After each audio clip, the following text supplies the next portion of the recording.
ध्यान कैसे करें? ठीक। ध्यान, पहले तो समझे ध्यान क्या है। ध्यान, जब मुझे कुछ चाहिए तो ध्यान घटित हो जाता है। तो ध्यान तो स्वतः अपने आप घटित होता है, ध्यान करना नहीं है।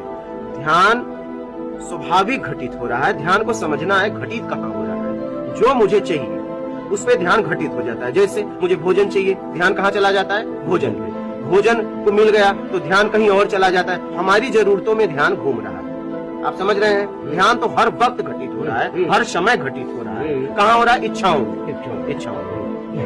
ठीक है। तो अब आप चाहते हैं कि परम ध्यान जो है आपको घटित हो, जो आपको प्रसन्नता दे, तो निर्विकार होने के लिए आप धारणा बनाइए। पहले आपको धारणा करनी पड़ेगी। चाहिए में ध्यान घटित होता है। तो आप देखिए, जो आपको चाहिए धारणा बनती है, ध्यान घटित हो जाता है।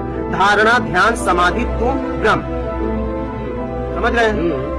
तो आप जो है निर्विकार होने के लिए धारणा बनाइए कि मैं छल, कपट, चोरी, बेईमानी, चापलूसी, मक्कारी, धोखा, पाखंड से कैसे मुक्त हो जाऊं। जब इसके लिए आप पक्की धारणा बनाएंगे तो ध्यान उसमें घटित होगा और अपने आप धारणा, ध्यान, समाधि, तुम ब्रह्म अपने मैं तक पहुंच जाओगे।